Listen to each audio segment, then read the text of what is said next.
Hello, बोलिए श्री कृष्ण कन्हैया लाल की, सतगुरु महाराज की।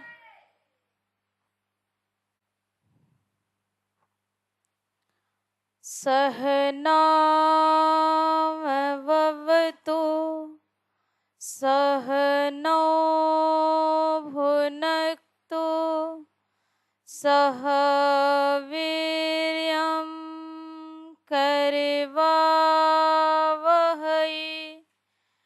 तेजस्विनावधीतमस्तु मा विद्विषावहै।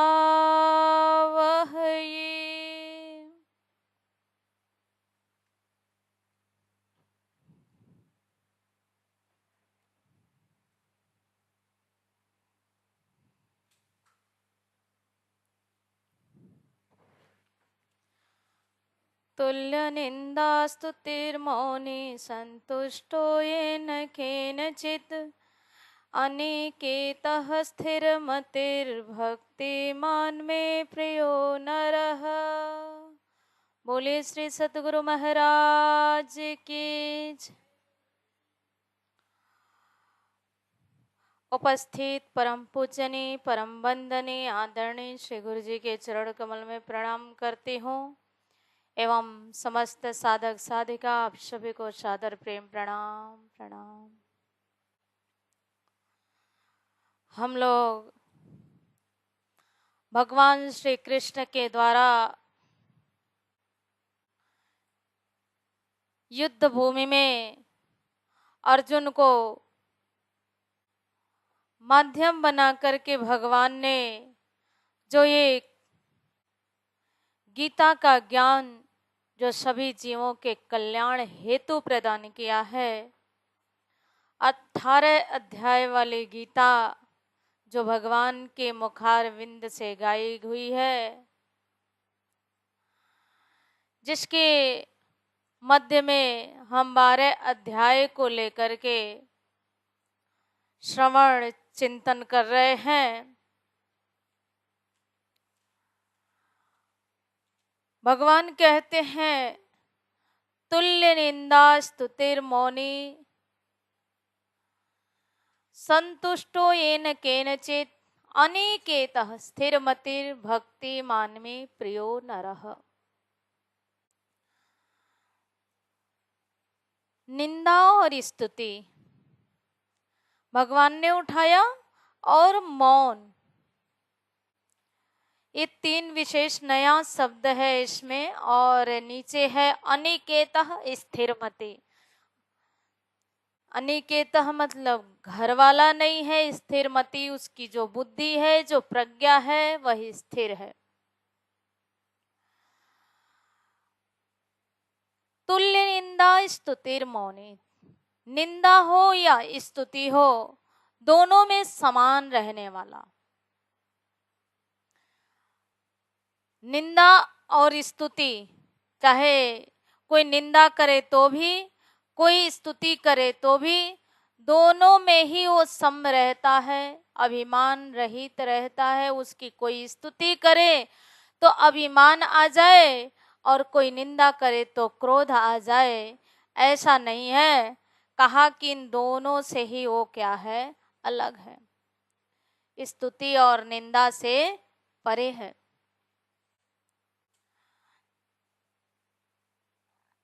निंदा और स्तुति का मतलब होता है कि एक तो अब निंदा वही है जो हम एक दूसरे के विषय में करते हैं, हम उसके विषय में करते हैं जो सामने में है ही नहीं।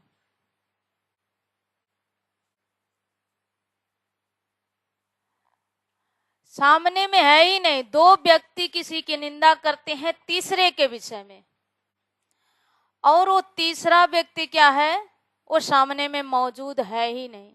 अब वो बात सत्य है कि असत्य है, क्योंकि वो 2 के बीच में जो वार्तालाप चल रही है जिस एक तीसरे व्यक्ति को लेकर के, वो तीसरा व्यक्ति उसमें है ही नहीं, उसको पता ही नहीं है कि मेरे विषय में कुछ वार्तालाप चल रही है। अब उसको सुन करके वास्तविकता को जाने बिना एक्शन लेना, ये क्या है? वास्तविक नहीं है। तो तीसरे के विषय में निंदा करते हैं, वास्तव में वो तो कुछ जानता ही नहीं है और दो लोग निंदा कर रहे हैं, और अथवा कहें कि दो लोग स्तुति कर रहे हैं तीसरे के विषय में, वो भी तीसरा को पता ही नहीं है जिसके विषय में स्तुति की जा रही है।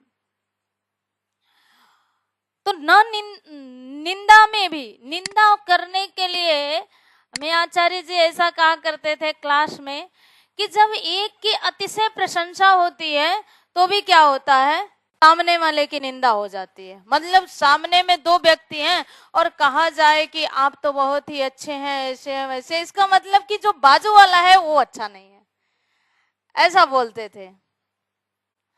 तो कहते थे कि न निंदा करो और ना ही स्तुति करो, दोनों से ही अलग, और अपने को दोनों से ही कुछ मिलता नहीं है। अगर संत महापुरुषों की स्तुति कर रहे हैं, परमात्मा की स्तुति कर रहे हैं, तब तो ठीक है, लेकिन हम किसी व्यक्ति, साधारण इंसान की हम निंदा या प्रशंसा में लगे हुए हैं, अपने को उससे मिलता कुछ नहीं है। और स्तुति है तो खैर चलो ठीक है, लेकिन अगर निंदा है तो उसका फल क्या होता है? अपनी मानसिक स्थिति खराब होती है और सामने वाले को दुख पड़ता है,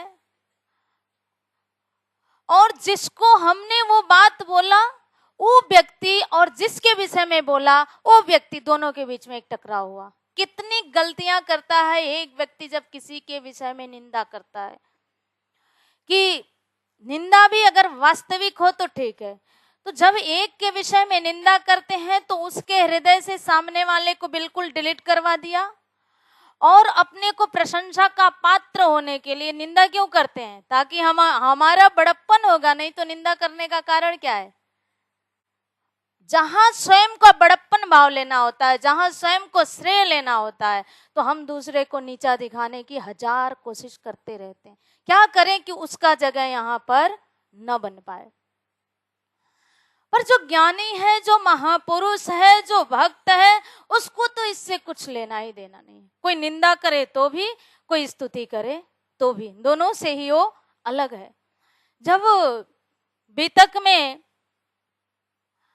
प्रसंग आता है कि जब वो फिरंगियों से निंदा करने के लिए, चुगली करने के लिए जा रहा था, तो जब फिरंगियों के पास जा रहा था तो एक रास्ते में एक कोई शख्स मिला और उस चुगलखोर से पूछा, भाई तुम जिसकी निंदा करने के लिए जा रहे हो उसकी बातों क्या तुमने कानों से सुना है?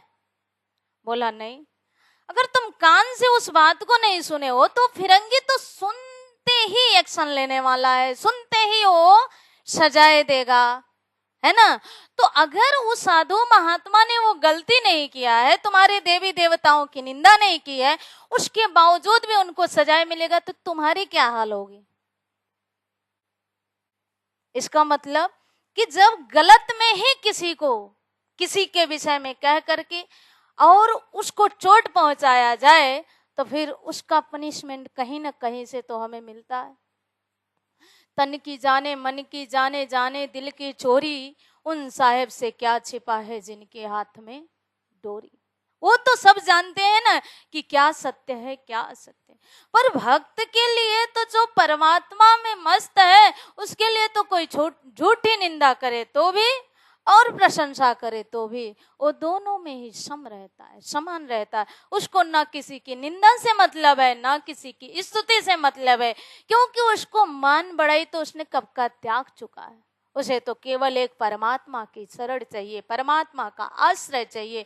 इसलिए वो इन दोनों में ही क्या है, सम रहता है, समान समझता है। तो ना उसे, दोनों में ही उसे कोई रुचि नहीं है। और कहा मौनी, मौनी मतलब मौन, मौन मतलब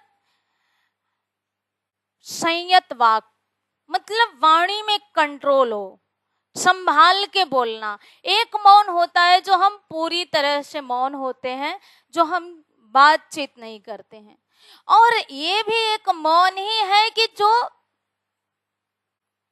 कहीं पे एक प्रश्न का जवाब एक ही होता है, लेकिन हम उसको लेक्चर देना शुरू करते हैं, 10 मिनट जाता है। ये क्या होता है, ये संयत वाक नहीं है। मतलब एकदम जितना में था उतना में जवाब दिया। तो कहा कि संयत वाक मतलब वाणी में कंट्रोल हो, संभल के बोलना, जितना चाहिए उतना ही बोले, वो श्रृंखल ना हो। तो भक्त की जो वाणी होती है, वो भक्त की वाणी तो आवेश रहित होती है, उसमें कभी वो आवेश ऐसा सवार नहीं होता है। उसके जो वाणी है वो संयतवाग ही होते हैं। संयतवाग क्यों होते हैं? एक तो उसने अपने मन वाणी पे, इंद्रियों पे विजय प्राप्त कर लिया है, और दूसरा है कि वो ज्यादा से ज्यादा समय अपना परमात्मा में लगाना चाहता है, इसलिए भी उसको इधर ज्यादा बोलने का समय ही नहीं मिलता है कि वो ज्यादा बोले, ज्यादा बातचीत करे। तो कहा कि मौन का दोनों ही मतलब होता है। एक मौन है कि जो हम बिल्कुल मौन है, लेकिन ऐसा नहीं कि आज एकदम दिन भर मौन रहे और आज का भी कल निकाल दिया, इतना बोले कि कल वाला सुनने वाला बोलेगा कि मौन ही अच्छा था।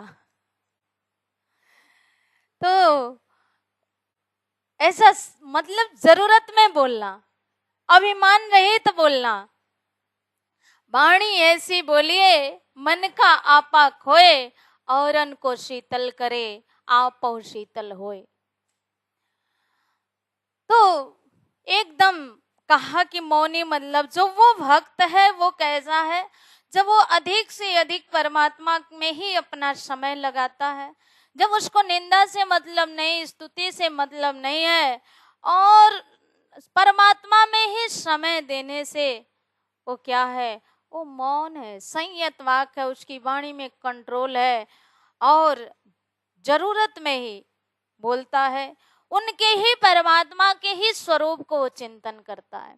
जब हम इधर बोलना शुरू कर देते हैं तो हमारा उधर स्वरूप का चिंतन या जो भी कर रहे हैं वो हमारा भीतरी चिंतन नहीं हो पाता है। तो कहा कि उससे क्या है कि हमारा निरंतर जो चिंतन है, जो मनन है, वो हमारा बना रहता है।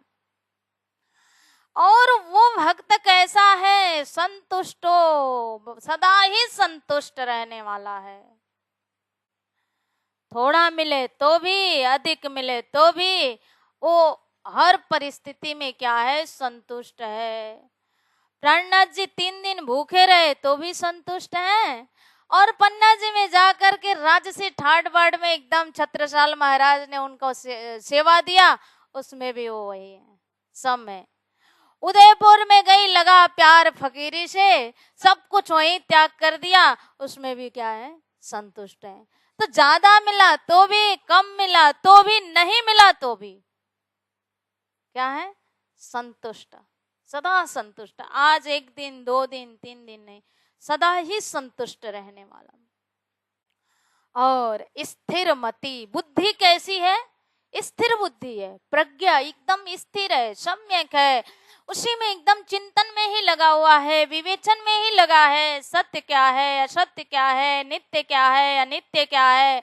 अपना जो बुद्धि का जो खुराक है वो क्या है, विवेचन। वो अपनी बुद्धि को उसी में ही लगाया रखता है, बुद्धि को मन के अधीन होने नहीं देता है कि मन कहाँ गया। अब मन उसको कहता है तो बुद्धि अब उस पर निर्णय करे, बुद्धि के कंट्रोल में मन चलता है। और बुद्धि स्वयं इतनी स्थिर है, इतनी प्रज्ञावान है कि बस केवल वो परमात्मा के नाम धाम स्वरूप लीला में ही वो मस्त रहता है। अपनी प्रज्ञा को, अपनी बुद्धि को एक परमात्मा में ही वो लगाए रहता है। भगवान के और कहा अनिकेतः, अनिकेतः मतलब उसका कोई भी ममता का ऐसा आश्रय नहीं है, कोई भी ऐसा घर नहीं है कि जिसको वो अपना बोल सके। एकदम कभी झोला उठाया तो वहां से वहां चला गया, वहां उठाया वहां चला गया, कोई ऐसा अनिकेत मतलब घर के रहित है। अब ऐसा तो नहीं है, छोटी मोटी कुटिया तो होती है, जो कोई साधु हो, संत हो, सन्यासी हो, बड़ा नहीं तो क्या, छोटी मोटी एक कुटिया तो होती है, लेकिन उस कुटिया में कोई उसकी ऐसी आश्रय बुद्धि नहीं है, ऐसी कोई आसक्ति भाव नहीं है कि ये मेरा ही है। ये कहा कि अनिकेता, वो घर की रहित है। और जब घर नहीं है, जब सामग्रियां हमारे पास बहुत होती हैं, तो उन सामग्रियों से हमें ममता बढ़ती है, मोह बढ़ती है। और जब ममता, जब सामग्री हो तो उससे मोह बढ़ेगा, उसमें आसक्ति होगी। और जब उसको अपना माना ही नहीं है तो आसक्ति नहीं होगी। साधु संत यहाँ से झोला उठाए कब कहाँ चले जाएंगे। पूरा जीवन, पूरा बीतक में देखे तो प्राणनाथ जी को कहीं ऐसा भी जगह नहीं है कि जहां उन्हें बिल्कुल रहने का आश्रय ना मिला हो। चलने के बाद तो कहीं ना कहीं कुछ ना कुछ आश्रय तो मिल ही जाता है, पर सबको राह दिखाने वाले, सबको आश्रय देने वाले, सबको लक्ष्य बताने वाले प्राणनाथ जी का कोई ऐसा लक्ष्य निर्धारित नहीं है कि मैं यहां से पैर उठाऊंगा कल वहां जाऊंगा। अनिकेता, किसको वो अपना बोलेंगे कि क्या माओ जी के वहां गए तो ये मेरा घर है, कि भैरव सेठ के वहां गए कि मेरा घर है, कि सूरत में गए वहां पर इतनी बड़ी स्थापना होने के बाद भी वहां बैठे, या पुनः पन्ना जाने के बाद सूरत से प्राणनाथ जी निकलने के बाद कभी वापस सूरत गए? नहीं गए। स्थापना तो हुआ उनके द्वारा, उनको वहां विराजमान करके सुंदर साथ ने उनकी आरती उतारी, 5 महामंगलपुरी धाम के नाम से वो स्थापना हुई, एक तीर्थ बना। लेकिन प्राणनाथ जी फिर वापस सूरत नहीं गए। कैसा है? अब क्या बोलेंगे कि प्राणनाथ जी ने एक बनाया तो फिर गए क्यों नहीं? अनिकेता, बस निकल गए, यहाँ से झोला उठाया वहां गए, वहां से वहां गए। उनको स्वयं में ये पता नहीं कि कल मैं कहाँ जाऊंगा। बस राज्य कहाँ कहाँ उन्हें प्रेरणा दे रहे हैं, वो आगे वैसे बढ़ते जा रहे हैं, वैसे निकल जा रहे हैं। ऐसे ही जो परमात्मा में आश्रित है, परमात्मा स्वयं ही उसका लक्ष्य निर्धारण करते हैं, स्वयं ही उसे वो प्रेरणा देते हैं कि भाई तुम यहाँ से यहाँ चलो, यहाँ से यहाँ जाओ, और वो स्वयं ही उधर जाता है। प्राणनाथ जी को ये पता नहीं है कि सिर्फ 5 पद्मावतीपुरी धाम में ही झंडा का स्थापना होगी, जागने का झंडा जो लेकर के निकले। बस वो तो चल रहे थे और जब देखा नगरी तो हाँ यही स्थान मुख्य है। तो कहीं पर भी ऐसा नहीं है कि आसक्ति युक्त ऐसा घर नहीं बनाया कि मतलब जिसमें वो आसक्त रहे, या उसके बिना वो जा ही नहीं सकता, उसको छोड़ के वो जा ही नहीं सकता। भगवान राम एक राजा है, राजा के एक पुत्र हैं। 14 वर्ष के लिए जब वनवास गए तो उनको पता नहीं कि मेरा अब अगला कदम कहाँ पड़ेगा। स्वयं सबको मार्ग बताने वाले स्वयं जब वन में गए तो भारद्वाज ऋषि से पूछते हैं, प्रभु मैं किधर जाऊं? बताइए, जो 14 लोक के मालिक हैं वो पूछते हैं कि अब प्रभु मैं किधर जाऊं? अनिकेता, किसको बताएं कि घर है? वो तो एक राजा थे, जंगल में भी एक भव्य महल बना सकते थे, पर नहीं। यहाँ से निकले वहां, वहां से निकले वहां, 14 वर्ष की यात्रा उनकी कैसे बीती? अनिकेता, कोई घर नहीं है, कोई आश्रय नहीं है, जहाँ गए जहाँ टिकना है वहीं अपना छप्पर अप्पर बनाया, टिके, फिर वहां से निकले वहां गए। अब फिर वो छप्पर बनाया है फिर वापस वहां चले वो होगा, ऐसा नहीं था। कहा कि अनिकेता, किसमें वो, किसको वो कहे कि ये मेरा निश्चित स्थान है? कहते निश्चित स्थान ही नहीं है, जब चाहे जहां चाहे वो वहां जा सकता। ममता रही थी, इसीलिए एक फक्कड़, एक साधु, एक सन्यासी जितनी तीर्थ यात्रा करते हैं, जितना घूम फिर लेते, गृहस्थी नहीं कर पाता। क्यों? क्योंकि उनकी एक आसक्ति है जो साधु की आसक्ति नहीं है। होता तो साधु का बहुत बड़े बड़े आश्रम, बहुत बड़े बड़े सब कुछ होते हैं, लेकिन उसकी उतनी उसमें ममता बुद्धि नहीं होती है। वो उसमें को बनाया जरूर है, लेकिन किसके लिए? सेवा के लिए बनाया, उसे वो अपना मानता ही नहीं है। तो कहा कि ऐसा वो भक्त है और अनिकेतः अगर देखेंगे तो विशेष सन्यासियों का घर नहीं होता। अब आज की भाषा में तो ऐसा नहीं बोल सकते, लेकिन पहले जो सन्यासी हुआ करते थे उनका कोई घर ऐसा नहीं होता। तभी तो 5 घर से भिक्षा मांगा और खाया। आज भिक्षा मांगने की भी परंपरा है तो कहाँ है ऐसा? घर में कोई बुलाते हैं, ठाट से वो भोजन करने जाते, कहते हैं हम भिक्षा में जा रहे हैं, उसे भिक्षा है। लेकिन पहले तो भिक्षा मांगने की वो परंपरा थी जो लेकर के बर्तन और घर घर में जा करके मांगते थे। और एक ही में ऐसा भी चॉइस नहीं था कि दाल को अलग रखे, सब्जी को अलग रखें और इसको अलग अलग, नहीं, सब एक ही में डालते थे, तभी उसको भिक्षा बोलते थे और वो आकर के ग्रहण करते थे। तो उनका कोई ऐसा घर नहीं हुआ करता था। तो फक्कड़ तो तुल्य निंदा स्तुतिर मौनी संतुष्टो येन केनचित। निंदा और स्तुति में वो सम है, वाणी में बहुत ही कंट्रोल कर रखा, संयत वाक बोलता है वो, और संतुष्ट है, जो जितना मिला उसी में वो संतुष्ट है। परमात्मा ने कभी बहुत ही ज्यादा दे दिया तो भी ठीक है, कभी कम दिया तो भी ठीक है, कभी नहीं दिया तो भी चलो कोई बात नहीं। आज परमात्मा की ऐसी इच्छा थी, वो हर परिस्थिति में वो क्या है, सम रहने वाला है। शरीर का निर्वाह के लिए जो भी मिल जाए, 2 रोटी मिल जाए, 2 वस्त्र मिल जाए, क्योंकि ये शरीर है, शरीर को तो भूख प्यास तो लगती है। अब उस शरीर को भूख से निवृत्त करने के लिए उसका कोई आग्रह नहीं है कि मुझे ऐसा ही भोजन चाहिए, मुझे ऐसे ही वस्त्र चाहिए, उसमें उसका कहीं किसी प्रकार से आग्रह नहीं है। जैसा है जो है वो उसी को पान करता है, उसी को ग्रहण करता है और उसी में संतुष्ट रहता है। तो भगवान ने 13 से लेकर के और 19 तक ऐसे भक्तों के गुणों को बताया कि भक्तों के गुण हैं ये सब।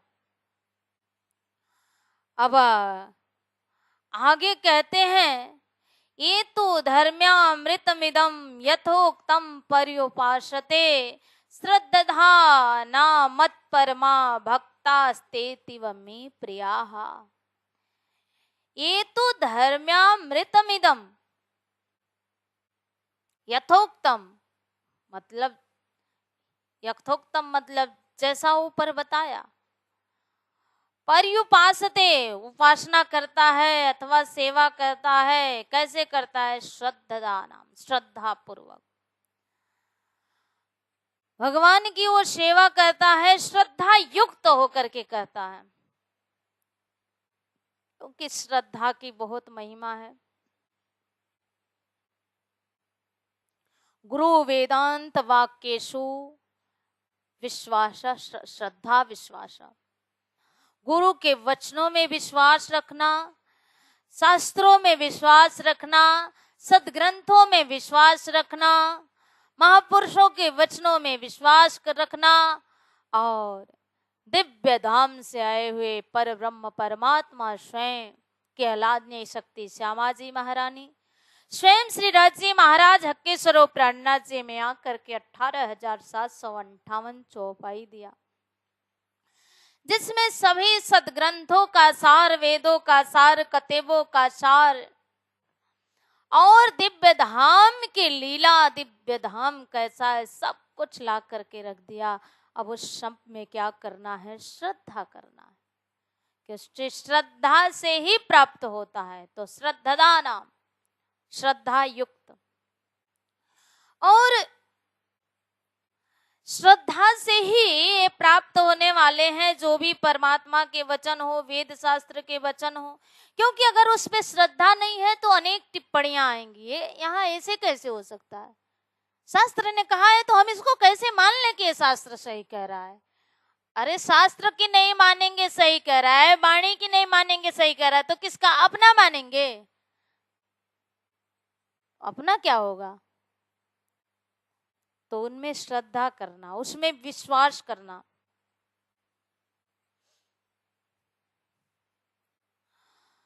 तो श्रद्धा से किसमें, धर्म्यामृतमिदम, धर्म में अमृत कहा। अर्थात जो कुछ परमात्मा ने बताया, जो इससे पहले उपासना के विषय में बताया और कहें जो गुणों के विषय में बताया, अभी तक जो 13 से 20 तक जो गुणों के विषय में बता रहे थे कि ऐसा ऐसा ऐसा ऐसा भक्त है, कहते हैं ये जितने भी भगवान ने गुण बताया ना, ये सभी गुण अमरता की ओर लेकर के जाते हैं, इसलिए इनको अमृत कह दिया, क्योंकि ये बहुत ही अमृत युक्त वचन है। ये शब्द ही ऐसे अमृत हैं जो हमें मोक्ष पहुंचाने वाले हैं, जो हमें इनसे पार उबारने वाले हैं, जो हमारे जीवन को ही बदल देने वाले हैं, जो हमारे जीवन को जीने की एक कला सिखाने वाले हैं। ये ऐसे शब्द हैं, तो इनको क्या कहा, इन गुणों को ही अमृत कह दिया।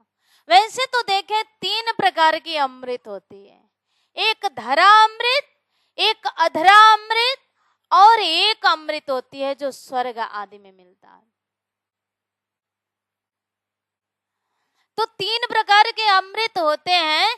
तो एक धरा अमृत, एक कथा अमृत, अधरा नहीं, एक धरा अमृत, एक कथा अमृत और एक स्वर्ग आदि को जिसको अमृत बोलते हैं। धरा अमृत उसे बोलते हैं जैसे दूध आदि जो है, गन्ने का रस, फलों का रस, इन सबको भी क्या है, धरती के द्वारा जो उत्पन्न है, प्रकृति के द्वारा उत्पन्न है, इनको अमृत बोलते हैं। और ये कथा अमृत है जो क्या करता है, जीव का कल्याण करता है। एक स्वर्ग का अमृत है, पर उस स्वर्ग का अमृत कैसा है, वो भी क्षणिक है और ये धरा अमृत भी क्षणिक है। लेकिन इन दोनों अमृत से श्रेष्ठ बताया कि कथा अमृत है, जिसके द्वारा हमारे जीवन में ही परिवर्तन आ जाता है, कथा के द्वारा, उसे रसास्वादन करने से। तो वो कथा क्या है, शब्द के द्वारा ही, शब्द ही तो है जिन शब्द को हम श्रवण करते हैं और वो शब्द क्या करता है, हमारे जीवन को परिवर्तन करता है। तो 3 प्रकार के अमृत में जो कथा अमृत है, और यहाँ पर कहा धर्म्यामृत, मतलब जो भगवान ने इससे पूर्व मंत्रों में बताया, अर्थात क्या बताया, उन गुणों को बताया। तो वो गुण को ही श्रवण करना ही कथा अमृत है, और वो पान करने से तो क्या है, स्वर्ग तो कैसा है, छीणे पड़ने मरते लोकम विसंति है। वहां पर भी ऐसा अमृत नहीं है कि जो हमें आवागमन का चक्कर ही छुड़ा सके, जन्म मरण का चक्कर ही छुड़ा सके, संसरण को मिटा सके। ऐसा अमृत तो स्वर्ग का अमृत भी नहीं है। नहीं तो अगर स्वर्ग में अमृत है तो भागवत में प्रसंग आता है कि जब सुखदेव महाराज कथा श्रवण करने के लिए, सुखदेव महाराज के पास कथा श्रवण करने के लिए जब परीक्षित जी पहुंचे, तब देवताओं ने अमृत, स्वर्ग का घड़ा भर भर के अमृत लेकर के आए और कहा कि ये अमर होना चाहते हैं ना, इनको ये अमृत का पानी कराइए और कथा हमें सुनाइए। सुखदेव महाराज ने उन्हें डांट करके भगा दिया। देवताओं को कहा कि तुम लोग अगर कथा के पिपासु बन करके आते, कथार मुहु रसिका भुवि भावुकः, यदि तुम रसिक होकर के आते, तुम जिज्ञासु होकर के आते, पिपासु होकर के आते, तो मैं तुम्हें ये कथा अमृत जरूर पान करवाता। लेकिन हे देवताओं, तुम तो बड़े ही स्वार्थी निकले। अपने स्वार्थ के लिए तुम व्यापार करने के लिए आए हो। ये स्वर्ग का अमृत पिला दो, ये मरेंगे नहीं और ये कथा हम श्रवण करेंगे, इसलिए तुम्हारी तो पात्रता ही नहीं है कथा सुनने के लिए। और क्या किया, सुखदेव महाराज ने उन देवताओं को वापस भेज दिया। तो कथा अमृत बहुत ही श्रेष्ठ और जीवन शैली को ही बदलने वाला, एक लक्ष्य को देने वाला है। तो यहाँ कहा धर्म्यामृतम, अर्थात जो गुण बताए गए वो अमरता के हेतु है। प्रत्येक गुण भगवान कहते हैं कि वो मेरे द्वारा बताए हुए गुणों को जो उपासना करता है, जो वैसा बनना चाहता है, पर्युपास्ते, निष्काम भाव से प्रेम में रसयुक्त होकर के, डूब करके प्रेम भाव से जो सेवन करता है, कहते हैं और कैसा मत परमा, मेरे ही परायण होकर के, अथवा उसका आश्रय भी केवल मैं हूं, उसका सब कुछ मैं ही हूँ उसका, चाहे आश्रय भाव हो, बल भाव से हो, बुद्धि भाव से हो, आत्म रूप से हो, वो सब कुछ जो भी है वो क्या करता है, मुझे ही समझता है कि मेरा एक आश्रय कौन है, परमात्मा ही है। अपने जीवन का लक्ष्य ही किसको माना है, परमात्मा को ही माना है। उसके जीवन का लक्ष्य परमात्मा के सिवाय और कुछ है ही नहीं। तो ऐसा जो भक्त है, कहते हैं भगवान, जो मुझे ही अपना लक्ष्य मानता है, मेरे ही परायण रहता है, मेरे ही आश्रित रहता है, ऐसा जो भक्त है वो अतीव में प्रिया, वो मुझे अतिशय ही प्रिय है। कहते हैं इससे बड़ी तो भक्ति ही कोई नहीं है। जो ज्ञान ऐसा है भक्त को, जो ऐसा समझता है, जो इन गुणों का अनुसरण करता है, जो इन गुणों के द्वारा चलता है, कहते हैं कि ऐसे भक्त तो मुझे अतिशय ही प्रिय है। तो इस तरह से भगवान ने इस श्लोक में जो बताए गए 13 से 19 तक गुण थे, उनको मोक्ष का साधन होने के कारण उन गुणों को ही भगवान ने अमृत शब्द से कहा। और इस अध्याय में जो 20 श्लोक थे, 11 के 55 से भूमिका बांध करके 11 के 55 से ही अर्जुन को ये प्रश्न आया, और वहां से अर्जुन ने प्रश्न किया भगवान से कि एवं सतत युक्ता ये भक्तास्ताम पर्योपासते चाप्यक्षरम अव्यक्तम तेसाम के योगे वित्तमा। इस तरह से अर्जुन के प्रश्न से आगे भगवान 19 मंत्रों 19 श्लोकों के द्वारा अर्जुन को समझाते हैं उस भक्त के विषय में। वो सतत कैसे होगा, वो भक्त के गुण कैसे हैं, वो संसार से कैसे बिल्कुल विरक्त है तो संसार में ही है, लेकिन बिल्कुल संसार से अलग है। देत दिखाई दुनिया जैसी अक्षरातीत के वासी प्राणनाथ जी कहते हैं कि देखने के लिए व्यवहार में तो सब कुछ दुनिया के जैसा ही दिखता है। दुनिया भी खा रहा है, पी रहा है, सो रहा है, हम भी खा रहे हैं, पी रहे हैं, सो रहे हैं, व्यवहार तो वही होता है, वही होता है। बाकी लोग रोटी खाते हैं और जो ज्ञानी है वो रोटी नहीं कुछ और खाता है, ऐसा नहीं। उसका भी पेट कुछ भोजन से फलाहार से ही भरते हैं, अन्य के पेट भी भोजन या फलाहार से ही भरते हैं। तो व्यवहार में तो देखने के लिए वो अन्य भी वस्त्र धारण करते हैं, हम वो भी वस्त्र धारण करता है, वो भी महल में रहता है, वो भी कुटिया में रहते हैं। तो देखने में तो ऐसा लगता है, खाने के लिए वही साधन है, उनको भी वही हाथ से खाना है, उसी मुख से खाना है, उसी दांत से चबाना, तो सब कुछ व्यवहार तो वैसे ही हो रहा है।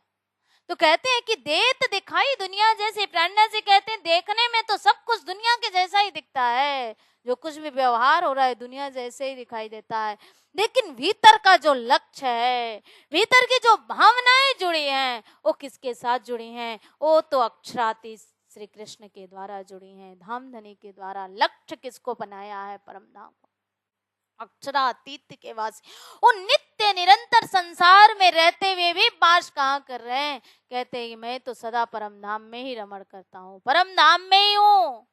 तुम देखत मोहे इन इंड में, मैं 14 तबक से दूर, अंतर्गत ब्रह्मांड के सदा साहिब के हजूर। तुम मुझे ब्रह्मांड के बीच में ही देखोगे, लेकिन मैं तो सदा साहिब के हजूर धाम धनी के निकट रहता हूँ। कैसे, चिंतन कहाँ है धनी से, शरीर तो क्या है, मरने के बाद भी शरीर यहीं रहेगा, जिंदा जी में भी शरीर यहीं रहेगा, मरने के बाद भी शरीर तो जाता ही नहीं।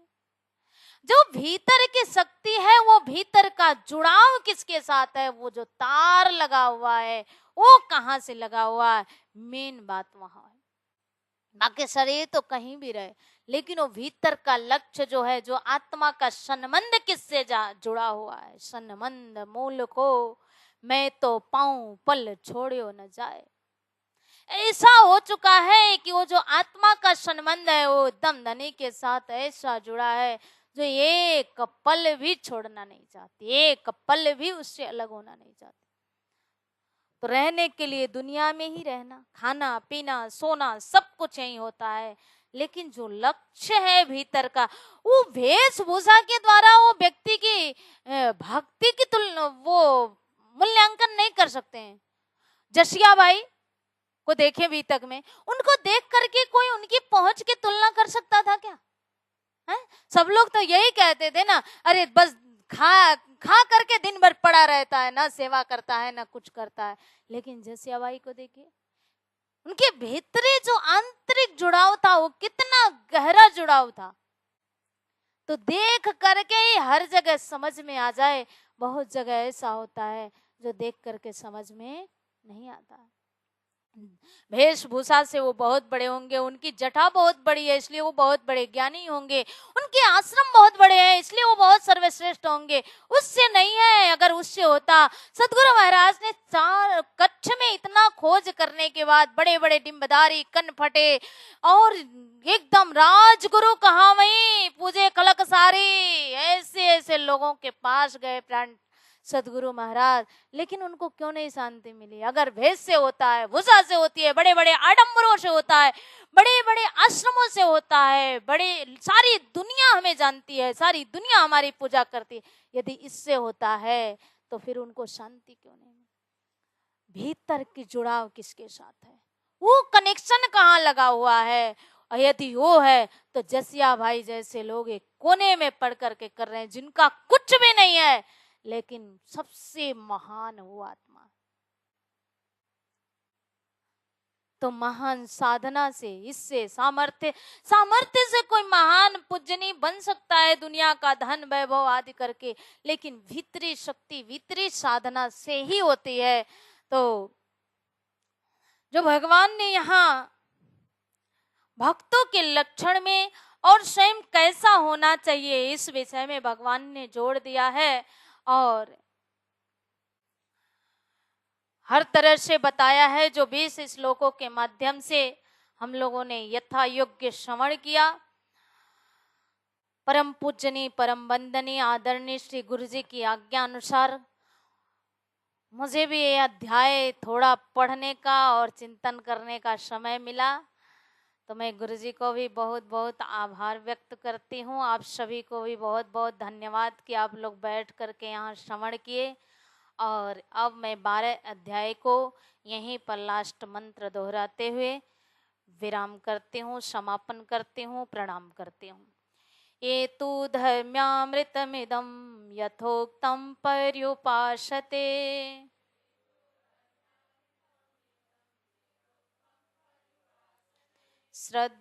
श्रद्धाना मत्परमा भक्तास्तेतिव मे प्रियाः।